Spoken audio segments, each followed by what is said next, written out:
रहीम अस्सलाम वालेकुम नादरीन, आप यूट्यूब चैनल देख रहे हैं। मैं इमरान खान हूं। एक चीज और है कि ईरान अपने मुतालबात में मुस्तकिल है।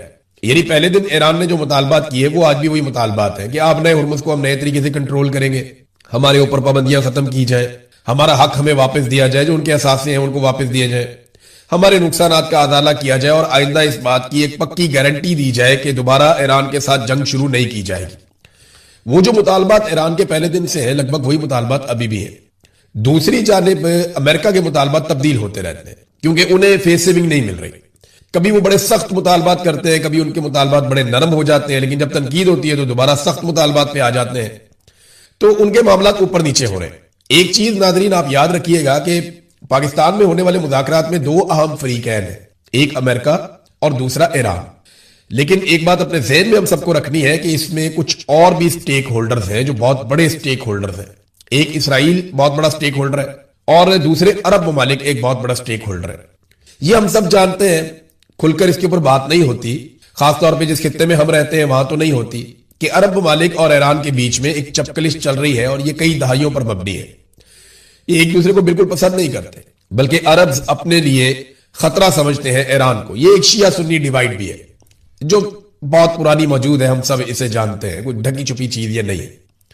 अब मामला यह है कि ये जो अरब ममालिक है इनका क्या बनेगा। देखिए, अरब ममालिक के तीन बड़े कंसर्न हो सकते हैं इस सारी लड़ाई में। इसराइल के भी इसी किस्म के कंसर्न हो सकते हैं।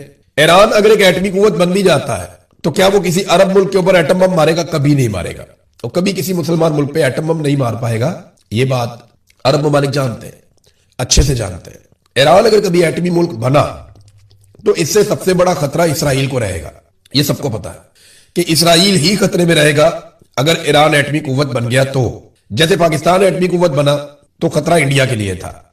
इसराइल तक तो हमारे मिसाइल अभी नहीं जाते, लेकिन इंडिया के लिए सबसे बड़ा खतरा था और इसराइल को यह लगता था कि पाकिस्तान एटमी कुव्वत बन गया तो इसराइल के लिए भी एक खतरा है। ईरान एटमी कुव्वत बना तो मुसलमान मुल्कों को ऐसा खतरा नहीं होगा। तो उनका मसला क्या है या इसराइल के बाकी प्रॉब्लम्स क्या है? ये तीन ऐसी चीजें हैं जो मुज़ाकरात में डिस्कस नहीं हो रही। यानी वो कंसर्न जो अरब ममालिक के और इसराइल के हैं वो मुज़ाकरात में डिस्कस क्यों नहीं हो रहे? उनमें सबसे पहले यह है कि मिसाइल और ड्रोन प्रोग्राम। यानी अरब ममालिक ईरान को ताकतवर नहीं देखना चाहते, इसराइल भी ईरान को ताकतवर नहीं देखना चाहता।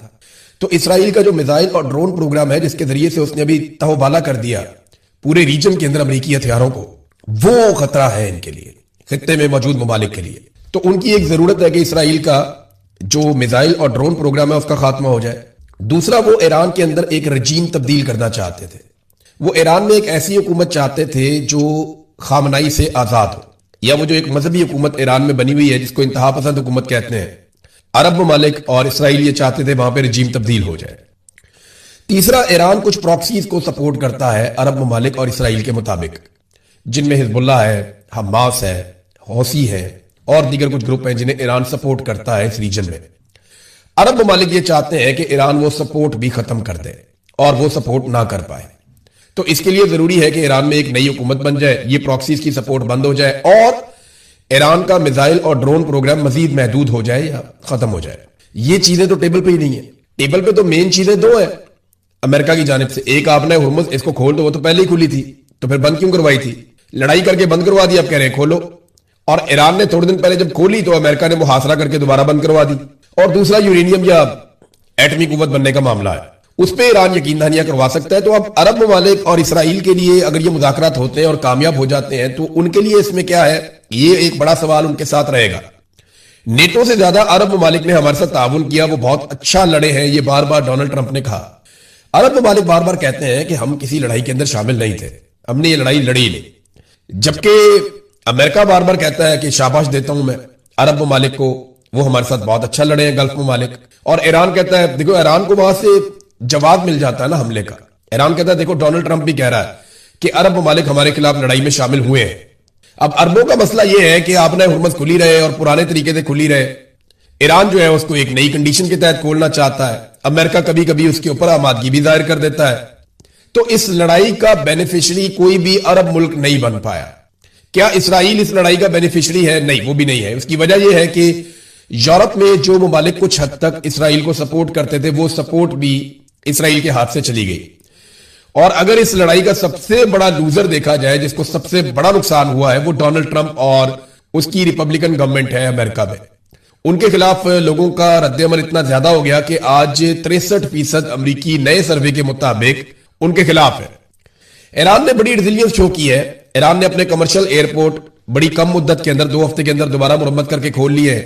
ईरान ने कहा था कि हम अपने एयरपोर्ट, अपनी सड़कें, अपने प्लांट्स हम दोबारा बना लेंगे, लेकिन अमेरिका अपना मुकाम दोबारा बहाल नहीं कर सकेगा। इसकी चौधराहट वापस नहीं आएगी जो हमने इसके साथ कर दिया है, और यही दिखाई दे रहा है। डोनाल्ड ट्रंप ने बताया कि जो कल जहाज पकड़ा था ईरान का, अमेरिकन ने एक जहाज पे कब्जा किया था ना, ये रिपोर्ट भी हुआ। तो डोनाल्ड ट्रंप ने कहा उसके अंदर कुछ ऐसा सामान था जो अच्छा नहीं था, और वो सामान चीन ने तोहफे के तौर पे दिया था। ट्रंप ने ये नहीं बताया कि उसके अंदर क्या था, कोई फ्यूल था, कुछ और चीज थी, कुछ हथियारों में इस्तेमाल होने वाली कोई चीज थी, या इंटेलिजेंस में इस्तेमाल होने वाली कोई चीज थी। ये बताया नहीं अमेरिका ने, डोनाल्ड ट्रंप ने, लेकिन ये इल्जाम लगाया और ये कहा कि मैं ये समझता था कि प्रेसिडेंट शी के साथ हमारे मामला बहुत अच्छे चल रहे हैं और हमारी समझबूझ एक जैसी है। तो मायूसी का इजहार किया डोनाल्ड ट्रंप ने कि उस जहाज में कोई अच्छी चीजें हमें नहीं मिली। एक और ऑयल टैंकर पकड़ लिया एशिया पैसिफिक में अमेरिका ने, ईरान का। अब ये चीजें आहिस्ता आहिस्ता मामूल बन रही हैं। इसके रद्देबल में ईरान मजीद सख्ती करेगा अपने हुर्मुज में, और हो सकता है कि आने वाले दिनों में हौसी बागी बाबे मंदब को बंद कर दें। तो फिर पूरा रीजन जो है वो बैठ के सोचता रहेगा कि अब ये इलाके खुलवाने कैसे हैं। ग्राउंड रियलिटी ये है कि आप जितना मर्जी ताकतवर अटैक करें, आपने हुर्मुज को ताकत के बलबूते पर अगर अमेरिका के साथ मजीद ममालिक भी मिलकर आ जाए तो वो ईरान से नहीं खुलवा सकते। वहां पे वाकयात होते रहेंगे, जहाज हमेशा खतरे में मौजूद रहेंगे। हाँ, ये अलग बात है कि अगर पूरा का पूरा ईरान फतह कर लिया जाए, वहां के सारे लोगों को यरगमाल बना लिया जाए, तो वो मुमकिन नहीं है। ये आज तक इराक में नहीं हो सका, ये आज तक शाम में नहीं हो सका, अफगानिस्तान में नहीं हो सका, तो ईरान में कैसे होगा? ये मुमकिन नहीं है। नादरीन, इमरान खान साहब की बहनें आज चूंकि मंगल का दिन था, एक मरतबा फिर गई इमरान खान साहब को मिलने के लिए अडियाला जेल, और आज वो तकरीबन तनहा थी। बहुत थोड़े से लोग उनके साथ थे, बहुत थोड़े। तो आहिस्ता आहिस्ता इमरान खान की बहनों को, उनकी फैमिली को तनहा कर दिया गया। इमरान खान साहब पहले ही कहते तन्हाई में है, और पाकिस्तान तहरीक इंसाफ के कुछ लोगों ने इमरान खान साहब की बहनों पर तनकीद करते हुए उनको मजीद तन्हाई का शिकार कर दिया। इमरान खान की बहन से जब सवाल पूछा गया कि सुहेल अफरीदी के कारकुन कहते हैं कि लायामल दो, सुहेल अफरीदी कहते हैं कि इख्तियार मेरे पास नहीं है, आप किसकी तरफ देख रही हैं? उन्होंने कहा हम बहनें अपनी तरफ ही देख रही हैं। हम पार्टी से दबाव बढ़ाने का कहते हैं, रिक्वेस्ट करते हैं कि प्रेशर डालें, तो ये गुस्सा कर जाते हैं। हमें कहते हैं कि आप मुदाखलत कर रही हैं। हम इनसे क्या मांग रहे हैं? सिर्फ दबाव डालने का ही तो कह रहे हैं। हम बहनें आती रहेंगी, हम पर हर किस्म का तशद्दुद इस्तेमाल कर लिया। हमने तो तहरीक इंसाफ की तंजीमी ओहदेदारान को यहां बुलाया हुआ है कि हमारी मदद करें। वर्कर्स को तो पकड़ कर ले जाते हैं यहां से जब वो आते हैं। अलीमा खानम ने जलसे के बारे में भी कहा कि जलसा आप मनसूख कर रहे थे तो कम से कम इमरान खान का अस्पताल में इलाज ही करवा लेते हैं। हुकूमत के ऊपर दबाव था, वो ये चाह रहे थे कि पूरी दुनिया में अच्छा इमेज जाए, तो बड़ी अच्छी बात थी, ठीक है, अच्छा इमेज जाता, लेकिन कम से कम इमरान खान का अस्पताल में इलाज करवा लेते इस दबाव के जरिए से। तो हम अगर पाकिस्तान तहरीक इंसाफ से मदद नहीं मांगेंगे तो किससे मांगेंगे? क्योंकि वो इमरान खान की पार्टी है, और ये लोग इमरान खान का नाम लेकर, वोट लेकर इक्तदार में आए हुए हैं, और हर वोट देने वाले को हक है कि वो सवाल उठाए, तो हम भी सवाल उठाते हैं। ये हालात हैं इस वक्त अडियाला के बाहर। मैंने आज मुनाज़े देखे तो मुझे लगा कि शायद पाकिस्तान तहरीक इंसाफ की जो क़यादत है, उन्होंने अमली तौर पे कुछ और फैसला किया है। अब पता नहीं वो क्या सोच रहे हैं, उनके दिमाग में क्या है। हो सकता है कोई चीज उनके पास ऐसी है जिसके बारे में अभी मीडिया को नहीं बताया गया, या कम से कम इमरान खान की बहनों को नहीं पता। दूसरी तरफ मियां नवाज शरीफ को एक मरतबा फिर लॉन्च किया गया है, और नवाज शरीफ साहब कौम की खिदमत करने के लिए मैदान में आ गए। मियां साहब ने जमीन आसमान के कलाबे मिलाए और ये कहा कि गिलगित बल्तिस्तान में, कश्मीर में हम इलेक्शन जीतेंगे और अपनी कारकर्दगी भी जीतेंगे। कारकर्दगी इनकी पूरी कौम के सामने है। अवाम का हेल्थ कार्ड बंद करके इन्होंने अवाम को एड्स का तोहफा दे दिया है। पंजाब में एड्स के केसेस बढ़ते जा रहे हैं, जाली पुलिस मुकाबले अरूज पे है। कोई नया तरक्याती प्रोजेक्ट बड़ा इन्होंने नहीं बनाया। उस्मान बुज़दार और परवेज इलाही के मंसूबों के ऊपर दोबारा तख्तियां लगा रहे हैं। जो इमरान खान ने किया उसमें से आधे काम इन्होंने बंद कर दिए हैं। बड़े बड़े तरक्याती मंसूबे सारे बंद हैं, और पाकिस्तान रोजाना के हिसाब से, मैं पिछले 2 साल की कहानी आपको सुना रहा हूं, पिछले 2 साल में पाकिस्तान ने रोजाना के हिसाब से 21 अरब रुपए का कर्जा लिया है। हर घंटे पाकिस्तान तकरीबन 1 अरब रुपया कर्जा ले रहा है। हर घंटे 1 अरब रुपया, 100 करोड़ हर घंटे हम ले रहे हैं। ये 21 अरब रुपए रोजाना कहां खर्च हुए? क्या पाकिस्तान में कोई डैम बना? क्या पाकिस्तान में कोई बहुत बड़ी मोटरवे नहीं बनी? क्या पाकिस्तान में नए तालीमी इदारे बने? क्या पाकिस्तान में नए अस्पताल, यूनिवर्सिटीज, खेलों के मैदान बने? क्या पाकिस्तान में टेक्निकल एजुकेशन के लिए कोई बहुत बड़ी चीजें बनी? क्या पाकिस्तान में कोई बहुत बड़ी इंडस्ट्री लग गई? क्या पाकिस्तान बहुत तरक्की कर गया, बहुत आगे चला गया आईटी के शोबे में, तालीम के शोबे में, सेहत के शोबे में, ज़राअत के शोबे में? इंफ्रास्ट्रक्चर के शो, किसी एक चीज में पाकिस्तान आगे गया हो तो बताएं। ये 21 अरब रुपया रोजाना कर्जा लेते हैं। ये किसकी जेबों में जा रहा है पैसा और कहां पे इस्तेमाल हो रहा है, इसका हिसाब जब इनसे मांगो तो ये कहते हैं आप गद्दार हैं और गद्दारी का मुकदमा दर्ज कर देते हैं।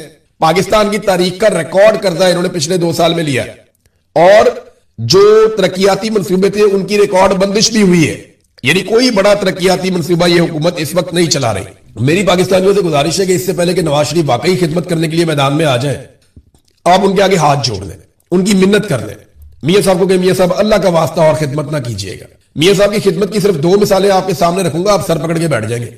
छोटी छोटी 2 मिसालें, एलएनजी टर्मिनल और आईपीपीज, यानी गैस आए या ना आए, आपने हर महीने $15 मिलियन देने हैं टर्मिनल्स को। ये मियां साहब का कैपेसिटी पेमेंट वाला एक मुआहदा। आज कतर में गैस नहीं दे रहा, लेकिन हम एलएनजी टर्मिनल को $15 मिलियन दे रहे हैं हर महीने। एलएनजी पैसा हम दे रहे हैं, हमारे पास गैस नहीं है और अवाम की जेब कट रही है। ये मियां नवाज शरीफ ने किया। आईपीपीज वो भी ऐसे ही है, बिजली आए या ना आए आपको बिल देना पड़ेगा। यानी गैस ना आए फिर भी बिल देंगे, बिजली ना आए फिर भी बिल देंगे। वजह क्या है? मियां नवाज शरीफ के लगाए हुए मंसूबे। 1 यूनिट बिजली इस्तेमाल करते हैं और 3 यूनिट के आप पैसे देते हैं, फिर भी लोड शेडिंग हो रही है और यूनिट की कीमत भी 4 गुना बढ़ा दी है जब से इमरान खान साहब की हुकूमत गिरी है। ये खिदमत नवाज शरीफ ने की पाकिस्तानियों की। मियां साहब के आगे पूरे पाकिस्तान को हाथ जोड़ने चाहिए। मियां साहब बड़ी मेहरबानी, हमें और खिदमत नहीं करवानी। बहुत शुक्रिया आपका, आपने बड़ी कौम की ऐसी तैसी फेर दी, आप जाके घर बैठे सर, बड़ी मेहरबानी। जिस तरह के आपने मंसूबे लगाए हैं, ये मंसूबे अगर आप ना लगाते तो आज पाकिस्तान कहां से कहां पहुंच जाता। अगर हम अपने वसाइल पे भरोसा करते, हम पानी से बिजली बनाते, हम बाकी जो सोर्सेज हैं उनसे हम बिजली बनाते और आईपीपीज के चक्कर में, इतनी बड़ी बड़ी कमीशनों के चक्कर में हम ना पड़ते जो शहबाज शरीफ का बेटा तक लेता है, तो आज पाकिस्तान शायद आगे निकल जाता। लेकिन इन्होंने हमेशा अपनी जात को आगे रखा पाकिस्तान से।